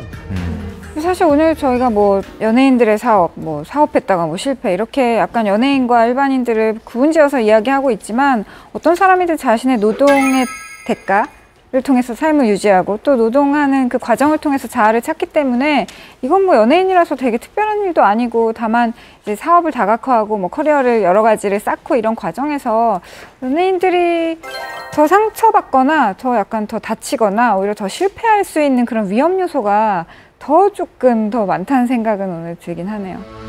사업으로 성공한 스타들 있잖아요. 쇼핑몰로 매출이 100억대. 대세라고 하면 역시 홈쇼핑이라고. 누적 매출 2천억 원. 전미리 씨. 저 같은 경우도 이제 홈쇼핑에서 뭐 음식이 1등은 하고 있는데 팁 하나만 딱. 저는 그냥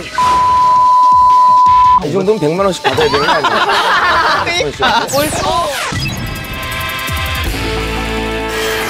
분들이 사업으로 해서 결과가 안 좋았던 분들도 있었지만 반대로 또 사업으로 성공한 또 스타들이 있잖아요. 우리 또 그 부분을 또 얘기해봐야 될 것 같아요. 네, 근데 그렇죠. 뭐 연예계에서는 뭐 망한 사람도 많지만 성공한 연예인도 굉장히 많잖아요. 그래서 뭐 대리인을 두고 사업을 이제 자본을 투자해서 아주 대박 나거나 어떤 한 가지 그냥 아이디어 하나 가지고 수백억을 벌거나 뭐 요즘 뭐 수백억짜리 빌딩 가진 연예인 너무 많으니까. 그런데 제가 지금 딱 생각나는 이분은 정말 그야말로 사업을 근면과 성실 하나로 대박을 낸 유일한 사람이라고 생각합니다.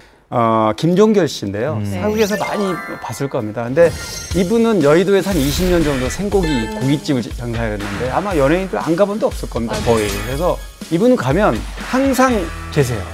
항상 직접 서빙을 합니다. 카운터에서 계산도 하고 고기도 서비스로 몇 점 더 갖다 주고 이렇게 20년간 했습니다. 그래서 이분을 알고 보니까 그 고깃집이 자기 명의로 된 알부자고 또 그거 말고도 여의도에 뭐 상가를 그러니까 한 20년간 이렇게 정말 근면과 성실 하나로 이렇게 꾸준하게 사업을 성공시킨 분은 아마 이분밖에 기억이 안 나는데 지금은 70대 중반 돼서요. 지금은 업종이 바뀌었어요. 그래서 알아봤더니 다른 데로 옮겨간 게 아니고 그 고깃집 자체가 다른 업종으로 바뀌었더라고요. 아마 임대를 내줬을 거라고 지인이 얘기하더라고요. 드라마 저 종방연 할 때 거기 많이 갔었어요. 맞아요. 네, 여의도에. 김종결 씨. 네네. 뭐 최근 연예인 사업의 대세라고 하면 역시 홈쇼핑이라고 많이 말을 하는데요. 그 특정 그 제품의 CEO가 직접 연예인 CEO가 나와서 자신의 제품을 홍보하기도 하고 아니면 CEO가 아니더라도 결국에는 그 특정 모델의 홍보 모델인 연예인이 나와서 홈쇼핑 판매를 하기도 하죠. 그 대표적인 스타가 바로 견미리 씨가 아닐까 싶습니다. 그렇죠. 견미리 씨 하면 관련 검색어에 견미리 팩트가 나오죠. 정말 대박을 이룬 이 제품인데요. 방송에서 견미리 씨가 직접 화장을 지우고 시범을 아주 적극적으로 보이면서 아주 열성적으로 이제 이 제품을 판매를 하거든요. 2013년에 홈쇼핑에 이제 진출을 했어요. 그래서 방송 횟수만 300번이고 이 중에서 200번이 매진이 됐다고 합니다. 엄청난 판매고죠. 또 출시 3년 만에 누적 매출 2천억 원 돌파했대요. 또 올해 상반기 홈쇼핑 상위 4개사 모두에서 유일하게 상위권에 오른 상품이라고 합니다.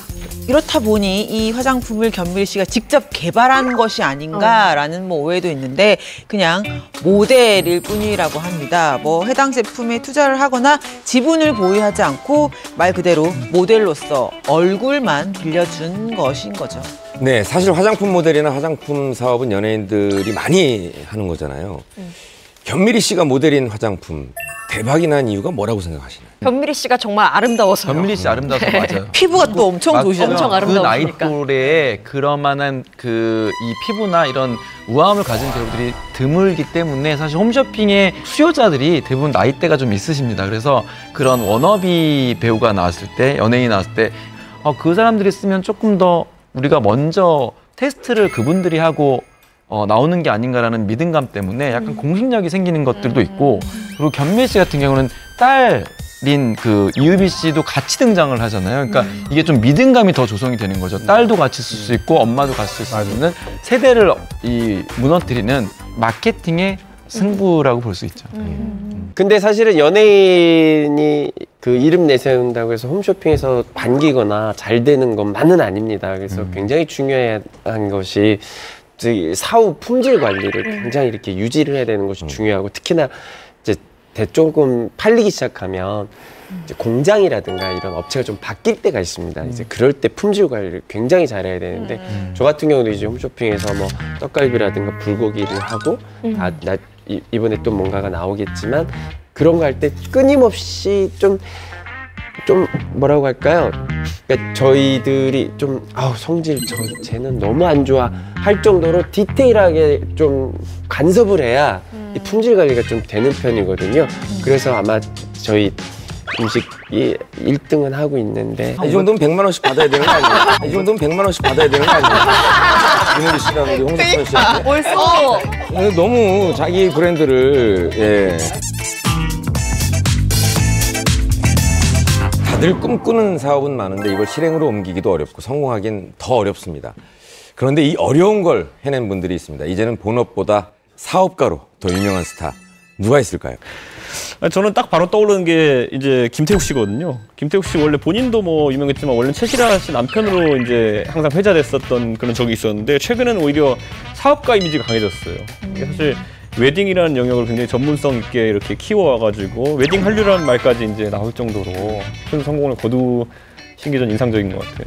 웨딩 사업 굉장히 오랫동안 해오고 있죠. 연정훈, 한가인 부부, 이성균, 전혜진 부부, 그리고 축구선수 구자철, 그리고 야구선수 이승엽 씨까지 내노란 스타들의 웨딩 마치를 담당했던 업체고요. 최근에는 중국에도 진출했다고 합니다. 이제는 본업보다는 그냥 사업만 하시는 것 같아요. 노래 안 하시는 모습을 본 게 정말 오래됐네요. 사업이 본업이죠, 이제. 그렇죠. 예전에 이거 사업 시작하실 때 그때쯤이 기억이 나는데 약간 뭐 잘 될 이렇게까지 잘 될 거라고는 감히 짐작하지 못했잖아요. 아, 뭐 연예인이 사업까지 하네, 웨딩 사업을 한다고 뭐 이런 느낌이었는데 잘 되신 것 같고, 이제는 이제 김태욱 씨 근황을 확인할 수 있는 게 뭐 TV가 아니라 경제신문이나 아내 최시라 씨 SNS 일 정도로 이제 연예계 활동은 이제 거의 거리가 멀어졌다고 봐야죠. 뭐 김태국 씨도 그렇지만 사업가로서 굉장히 이름을 알리는 연예인 중에 이 사람도 빼놓을 수 없는데, 뮤지컬이라는 90년대 최고 메가 히트곡 있죠, 뮤지컬. 임상아 씨. 가수 임상아 씨 같은 경우는 아예 연예 활동을 하지 않고 이제는 사업가로 활동을 하고 있는데, 미국 패션업계 진출이 2012년에 한 5년 전에 했는데 완전히 자신의 브랜드를 가진 패션 사업의 대표가 돼 있습니다. 저도 관심이 많아가지고 이분 그 소식 같은 거를 가끔 접했는데요. 보면은 이분 고객분들이 정말 엄청나더라고요.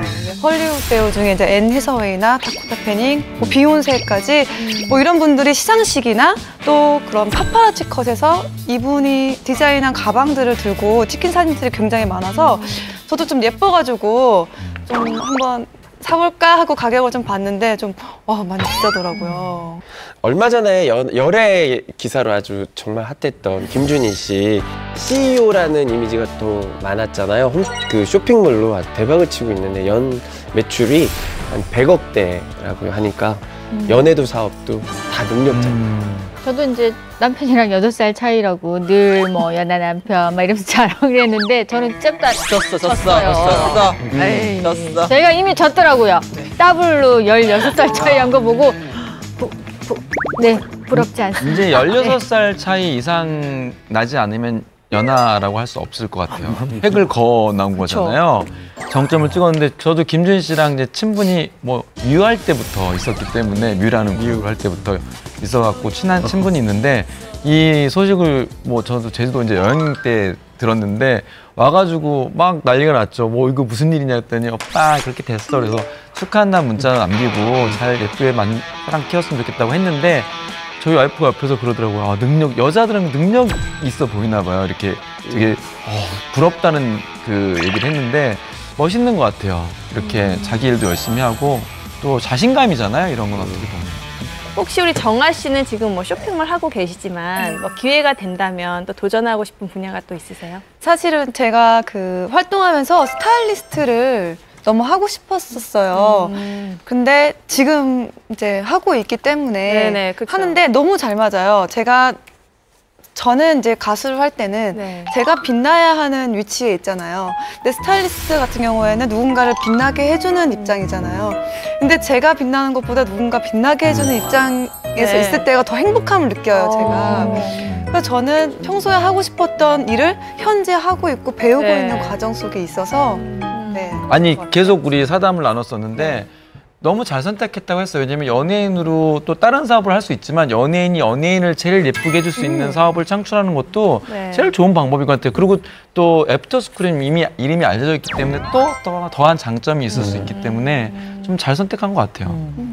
제가 이렇게 듣다 보니까 저도 이제 사업 초보이기도 한데 이 시청자분들 중에도 사업 초보인 분들이 굉장히 많을 거 아니에요. 실패하신 분들도 계실 거고 좀 사업 초기에 힘든 시기가 분명히 있었을 텐데 어떻게 극복하셨는지 너무 궁금해요. 홍석천 선배님 어떻게 하셨는지. 저 같은 경우는 처음에 실패했을 때 극복을 못했어요.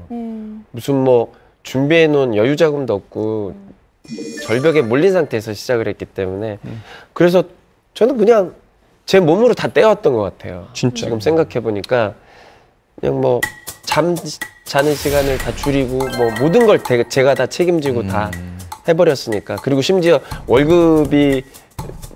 직원 월급을 못 줄 것 같으면 제가 어디 가서 막 싸구려 행사 뛰면서 그 돈 받아서 직원들 월급 주고 뭐 그러면서 버텼던 것 같아요. 그리고 이제 버티다 보니까 몰랐던 노하우들을 스스로 다 이렇게 체득하게 될 때까지 시간이 좀 걸려서 지금 생각해 보면 어떻게 그 시간을 버텼을까? 되게 용케 버텼다. 이런 생각이 좀 들 정도로. 아마 그게 척천오빠니까 가능한 걸 수도 있어요. 그렇죠. 대부분의 스타들은 몸으로 때운다 아니면 내가 다시 뭐 어떻게 버틴다 이런 게 쉽지 않을 것 같아요. 그래서 이 얘기를 안 하고 넘어갈 수는 없을 것 같습니다. 사업도 사업이지만 네. 요새는 건물 시세 차익으로 돈을 버는 스타들이 많은 것 같습니다. 뭐 대표적으로 전지현 씨라든가 송혜교 씨, 김태희 씨 이런 여배우들 같은 경우는 뭐 전지현 씨만 해도 700억대 부동산이 있고 또 최근에도 뭐 325억짜리 또 건물도 매입하는 게 굉장히 깜짝 놀라겠는데 뭐 송혜교 씨도 곧 결혼을 앞두고 있지만 몇 달 후에 또 뭐 부동산 부자고 김태희 씨 마찬가지잖아요. 뭐 여배우들이 이제는 연기도 똑부러지게 하고 또 뭐 부동산 재테크도 아주 정말 대차게 한다 이렇게 그런 느낌을 좀 갖고 있습니다. 요즘 예능 대세기도 하죠. 서건물주 다들 아실 거라고 서건물주 있습니다. 네, 서장훈 씨는 정말로 건물로 상당한 수익을 내는 걸로 알려져 있는데 양재역에 위치한 그 서장훈 씨의 건물을 보면요, 2000년 당시에 서장훈 씨의 이제 부모님이 아들의 은퇴를 대비해서 건물을 샀단 말이에요. 근데 당시 이 건물 매입 가격이 28억 원이었어요. 근데 그때 3호선의 신분당선까지 뚫리면서 현재 시세가 200억 원이라고 하니까 이 시세 차익만 생각을 해도 170억 원, 어림잡아 170억 원이 된 거니까 이 부모님의 안목이 정말 대단하다고 볼 수 있죠. 이상민 씨가 옆에서 보면 알겠지만 매주 이 건물 얘기를 계속 하지 않나요? 그렇죠. 뭐 그냥 농담으로 하는 얘기고요. 뭐 김희철 씨가 이제 농담으로 뭐 6천억 있다, 1조 있다, 뭐 이런 농담으로 하는 거고 지금 이제 얘기한 대로 딱 이만큼 자산이 있는 건 맞고 운이에요. 예, 어떤 인생을 살던지 간에 부동산에 관련된 것도 뭐 무조건 지하철 뚫린다고 해서 뭐 그 지역이 정말 갑자기 부동산의 가격이 폭등하거나 이런 건 아닙니다. 뭐 부동산 전문가 말에 의하면 그 로데오역, 로데오 거리, 로데오 네. 강남 압구정동의 로데오역이 오히려 집가 상승을 저하시켰다라고 얘기를 하더라고요. 그러니까 그 이유는 강남구 청담동 로데오 같은 경우는 사실은 대중교통이 좀 편하지가 않다 보니까 그 승용차가 있는 사람들만 올 수 있는 고급스러운 어떤 곳이었던 곳이 쉽게 이제 뭐 로데오역이 생기면서 누구나 올 수 있는 곳이 돼서 오히려 사람들이 그냥 쉽게 찾아와서 그냥 이것저것 볼 수 있는 곳이 됐는데 그런 곳으로 놓고 보기엔 가로수길이 훨씬 더 그래서 이제 뭐 청담동만의 매력이 없어져 버린 어떤 그런 계기가 됐다. 이런 부동산 전문가 얘기를 전 TV를 통해서 본 것 같아요. 우리나라 빼고는 거의 모든, 우리나라랑 일본 빼놓고는요, 거의 모든 도시가 지하철역이 생기면 지가가 내려가는 경우가 굉장히 많아요. 그러니까 제가 대학교 졸업 논문이 이제 지하철이랑 지가 관련해서 연구를 했었거든요. 근데 교수님한테 제가 서울 지하철 갖고 연구를 하겠다 그러니까 그거를 이해 못 시키겠는 거예요. 교수님한테 이렇게 여기다 지하철을 새로운 노선을 여기 깔면은 이렇게 지가가 상승한다라는 걸 제가 논문을 쓴 건데. 미국에서요? 네, 미국에서 한국 지하철 이제 교통카드가 있으니까 그 데이터로 쓴 건데 교수가 이게 말이 되냐? 지하철이 생기면은 지가가 그게 이제 소위 말하는 슬럼화가 되는 경향이 미국엔 있거든요. 그러니까 미국 사람들 전부 다 마당 있는 집에 좀 살고 싶어하지 아파트에 살고 싶어하는 사람이 그렇게 많지 않거든요. 그러니까 문화가 다른 지점인데 압구정 로드도 아까 상민 씨가 설명한 것처럼 그런 맥락이 좀 있었던 거죠. 그 뭐 그렇게 얘기하는 걸 또 들어보니 이해가 가긴 하더라고요. 뭐 여러 가지 해석 중에 하나긴 하지만 어쩌면 오늘 그러니까 전반적으로 뭐 사업하는 이야기부터 부동산 투자까지 다양한 재테크 얘기를 해봤는데 결국은 자기가 원래 했던 이 스타로서의 일을 더 마음 놓고 편안하게 하기 위한 어떤 장치를 만들어 놓고 싶은 게 아닌가 하는 생각을 하게 되더라고요. 일단 이 일은 불안정하고 뭐 저도 예전에 친하던 연예인 알고 보니 뭐 한 달 다음 달과 이달의 수입 차이가 공이 2개 차이가 나는 뭐 이런 상황도 충분히 공이 2개가 아니라 한 달에 3천만 원을 벌고 그 다음 달은 뭐 30원이 들어오고 뭐 이런 식으로 되게 많이 차이가 나다 보니까 결국 자신의 재능을 펼치면서도 좀 더 안정적으로 자기를 더 맘 놓고 할 수 있는 장치가 결국은 재테크가 아닐까 하는 생각이 들어요. 돌다리도 두들겨 봐야 하고 아는 길도 물어봐야 하는 법입니다. 사업을 꿈꾸는 스타 여러분, 불안한 미래 때문에 무턱대고 사업을 벌였다간 더 불안한 미래가 올 수 있다는 점 기억하시길 바랍니다. 네, 아쉽지만 오늘 저희가 준비한 풍문은 여기까지입니다. 다음 시간엔 더 솔깃하고 뜨거운 풍문으로 찾아오겠습니다. 여러분 고맙습니다. 감사합니다. 감사합니다.